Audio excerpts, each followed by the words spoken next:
Hi guys, இன்றைக்கி பார்த்தீங்கன்னா டோரிமானோட earth சிம்போனின்ற ஒரு சூப்பரான மூவி தான் பார்க்க போகிறோம். இந்த மூவி ஃபுல்லாகவே மியூசிக்கை பற்றி தாங்க இருக்கும். ஸோ மியூசிக் லவர்ஸுக்கு இது ஒரு செம்ம மூவிங்க. நீங்கள் டோரிமானோட ஃபேனாக இருந்தீங்கன்னா மறக்காமல் லைக் அண்ட் சப்ஸ்கிரைப் பண்ணி சப்போர்ட் பண்ணுங்கள். ஃபர்ஸ்ட் சீன்லேயே ஒரு சின்ன பையன் நேச்சரை ரசிச்சுட்டு நின்றுட்டுருக்கான். அப்போ பார்த்தீங்கன்னா ஒரு எரிக்கல் வந்து விழுவுது. அந்த எரிக்கலை பார்த்துட்டு எல்லாருமே பயப்படுறாங்க. அதாவது ஊர் மக்கள் எல்லாருமே பயப்படுறாங்க. ஆனால் இது ஒரு எரிக்கல் இல்லைங்க, ஸ்பேஸ்ஷிப். அதை திறந்தா ஒரு சின்ன பொண்ணு அழகாக தூங்கிட்டு இருக்கா, கூட ஒரு ஃப்ளூட்டும் வச்சுருக்கா. அப்படியே அந்த ஃப்ளாஷ்பேக்கை முடிச்சுட்டு டைரெக்டாக நோபிட்டாவோட ஸ்கூல் காட்டுறாங்க. அங்கே பார்த்தீங்கன்னா எல்லாருமே ஃப்ளூட் வாசிக்க கற்றுக்கிட்டு இருக்காங்க. ஆனால் நோபிட்டாவுக்கு மட்டும் சரியாக வாசிக்க தெரியாதனால எல்லாருமே பார்த்து அவனை சிரிக்கிறாங்க. உடனே டீச்சர் கேட்குறாங்க, இருக்கிறதுலே பழமையான இன்ஸ்ட்ருமெண்ட் என்னன்னு தெரியுமான்னு. ஆனால் அது யாருக்குமே தெரியலங்க. எல்லாருமே முழிக்கிறாங்க. அதுக்கப்புறம் டீச்சரே சொல்கிறாங்க, ஃப்ளூட் தான் இருக்கிறதுலே பழமையான இன்ஸ்ட்ருமெண்ட். அன்னப்பறவையோட எலும்பை வச்சு செஞ்ச ஃப்ளூட்டு. இந்த ஃப்ளூட்டை யூனோ மியூசியமில் பத்திரமா வச்சுருக்காங்கன்னு சொல்கிறாங்க. எல்லாரும் வீட்டுக்கு போகிறாங்க. அப்போ ஷிசுகா நோபிட்டாவை பார்த்து சொல்கிறா, இந்த அன்னப்பறவையோட எலும்பு வச்சு செஞ்ச ஃப்ளூட் சூப்பராக இருந்துச்சுலன்னு சொல்கிறா. அதுக்கு நோபிட்டாவும் சொல்கிறான், நான் சும்மா ஃப்ளூட்டே செம்மையாக வாசிப்பேன், இதெல்லாம் என்ன பெரிய விஷயமான்னு சொல்கிறான். அதுக்கு பின்னாடி ஜியானும் சுனியாவும் உனக்கு விசில் கூட அடிக்க தெரியாது அப்படின்னு சொல்லி கிண்டல் பண்ணுறாங்க. நோபிட்டாவுக்கு கோவம் வந்துச்சு. எதுக்கு என்னை பற்றி இப்படிலாம் சொல்கிறீங்க? நான் நினச்சேன்னா 2 காதலையும் 2 ஃப்ளூட் வச்சு சூப்பராக வாசிப்பேன் அப்படின்னு சொல்கிறான். அதுக்கு ஜியானும் சொல்கிறான், நீ இப்படிலாம் சொல்கிறியே, நீ மட்டும் செய்யலைன்னா என்ன நடக்கும்னு தெரியுமா அப்படின்னு சொல்கிறான். நம்ம நோபிட்டாவும் வழக்கம் போல் டோரிமான்ட்ட ஹெல்ப் கேட்க வீட்டுக்கு போயிட்டு இருக்கான். நம்ம டோரிமான் நிறைய டோராயாக்கியை சாப்பிட்டுக்கிட்டே இருக்கான். இவன் சத்தம் கேட்டதுமே அந்த டோராயாக்கி எல்லாத்தையுமே ஒளிச்சு வைக்கலான்னு பார்க்குறான். ஆனால் ஒளிச்சு வைக்க முடியல. டோரிமானோட பேக்கெட்டில் ஒரு டைரி மாதிரி இருக்குது, அது கீழே விழுவ போகுது. அதனால நோபிட்டாவும் அந்த டைரி எடுத்து படிக்க ஆரம்பிச்சிட்டான். ஆனால் அந்த டைரியில் டோரிமான் என்ன எழுதியிருக்கான் தெரியுமா? நான் 20 டோராயாக்கி இன்னைக்கு சாப்பிட போகிறேன்னு சொல்லி எழுதியிருக்கான். இதில் நம்ம என்ன எழுதினாலும் அது கண்டிப்பாக நடக்கும். இது பேர் ப்ரீ ரிட்டன் டைரி. இதை பார்த்து மெதுவாக தான் ஹேண்டில் பண்ணணும். உனக்கு கனவுல கூட இந்த டைரியை தரமாட்டேன் அப்படின்னு டோரிமான் சொல்லிகிட்டே இருக்கும்போது நோபிட்டா கீழே எலி இருக்குன்னு சொல்லி அவனை ஏமாற்றிட்டான். ஸோ ஏமாற்றி டூப்ளிகேட் டைரியை டோரிமான்ட்ட கொடுத்துட்டு ஒரிஜினல் டைரியை நோபிட்டாவே வச்சுக்கிட்டான். நம்ம நோபிட்டாவும் அவனுக்கு என்னென்னலாம் வேணுமோ அதெல்லாம் நைஸாக எழுதி வச்சுட்டு தூங்க போயிட்டான். வழக்கம் போல் ஸ்கூலுக்கு காலையில் லேட்டாக எழுந்திரிச்சு நியூஸ் சேனல் பார்க்குறான். அப்போ ஜப்பானில் ஒரு எரிக்கல் வந்து விழுந்ததாகவும் அதனால சயின்டிஸ்ட் எல்லாரும் ரிசர்ச் பண்ணிட்டு இருக்காங்க அப்படின்னு சொல்லி நியூஸ் சேனல் சொல்கிறாங்க. நோபிட்டாக்கு ஃபர்ஸ்ட் பீரியடே மியூசிக் கிளாஸ் தான்.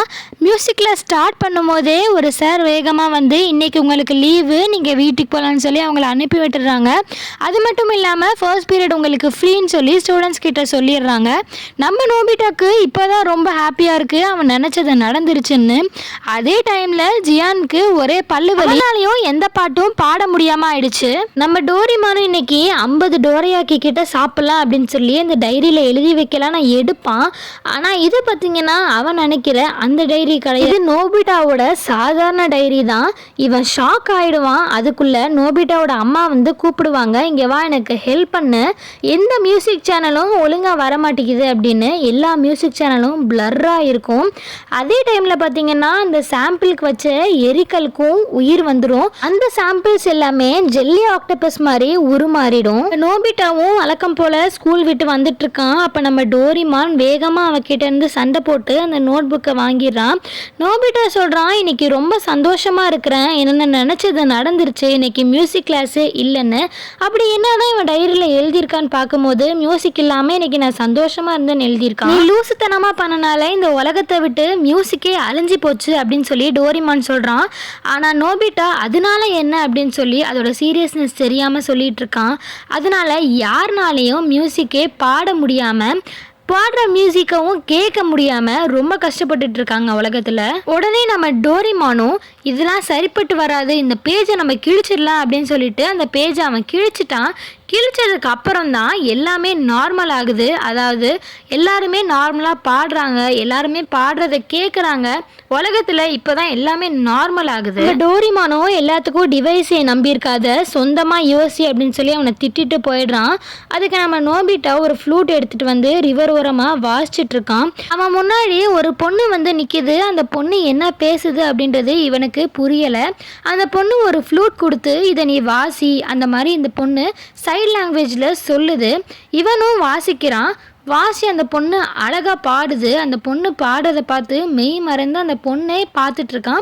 இவன் வந்து ஃப்ளூட்லாம் வாசிக்கலை. அடுத்த நாள் எல்லாரும் ஃப்ரெண்ட்ஸாக சேர்ந்து அந்த மியூசிக்கை ப்ராக்டிஸ் பண்ணிகிட்ருக்காங்க. இப்போ பார்த்தீங்கன்னா நேற்று வந்த அதே பொண்ணு இங்கே உட்காந்து அந்த மியூசிக்கு ஏற்ற மாதிரி லாலான்னு சொல்லி பாடிட்டு இருக்குது. அந்த டைமில் டோரிமானும் நிறைய பொம்மைங்களுக்கு உயிர் கொடுத்து அதை மியூசிக் வாசிக்க வைக்கிறான். எல்லாரும் மியூசிக் வாசிச்சுட்டு ஜாலியாக இருக்காங்க. இப்போ எல்லாருமே முடிச்சதுக்கப்புறம் நோபிட்டா சொல்கிறான், இந்த பொண்ணை தான் நேற்று நான் மீட் பண்ணன்னு. அவன் சொல்றக்குள்ளேயே அந்த பொண்ணு மறைஞ்சிட்டா. இப்போ நோபிட்டாவும் டோரிமானும் வீட்டுக்கு வந்துட்டாங்க. இவங்க 2 பேத்துக்குமே ஒரு லெட்டர் வந்திருக்கு. அந்த லெட்டரில் நோபிட்டாவும் டோரிமானையும் இன்னைக்கு நைட்டு ஸ்கூலில் இருக்க மியூசிக் ரூமுக்கு வந்துருங்க அப்படின்னு சொல்லி அந்த லெட்டரில் எழுதியிருக்குது. ஸ்கூலுக்கு போய் பார்த்தா தான் தெரியுது அது நோபிட்டாவுக்கு மட்டும் அந்த லெட்டர் வரல, அவனோட ஃப்ரெண்ட்ஸ்க்கும் அதே லெட்டர் தான் வந்திருக்குன்னு. அங்கே அந்த பியானோ கிட்ட இந்த பியானோவை வாசிங்க அப்படின்னு சொல்லி அந்த லெட்டரில் எழுதியிருக்கு. உடனே சிசுகாவும் அந்த பியானோவை அழகாக வாசிக்கும் போதே ஒரு டோர் மாதிரி வந்து எங்களுக்கு ஹெல்ப் பண்ணுங்க அப்படின்னு சொல்லி அந்த டோர்லேருந்து சத்தம் கேட்குது. அந்த டோருக்குள்ளே பார்த்தீங்கன்னா அந்த குட்டி பொண்ணோட பாட்டு பாடுற சத்தம் கேட்குது. அதனால அந்த குட்டி பொண்ணுக்கு ஹெல்ப் பண்ணணும்னு சொல்லிட்டு எல்லாருமே உள்ளே போயிடுறாங்க. அது அவங்கள ஸ்பேஸில் இருக்க ஒரு ஸ்பேஸ் ஷிப்க்கு கூட்டிகிட்டு போயிடுது. இதோட இந்த பார்ட் 1 முடிஞ்சிருச்சு. உங்களுக்கு இந்த வீடியோ பிடிச்சிருந்துச்சுன்னா மறக்காமல் லைக் அண்ட் சப்ஸ்கிரைப் பண்ணி சப்போர்ட் பண்ணுங்கள். நீங்கள் கொடுக்குற ஒவ்வொரு சப்போர்ட்டுமே எங்களுக்கு நெக்ஸ்ட் வீடியோ பண்ணுறதுக்கு ஒரு ஊக்கமாக இருக்கும். பாய்.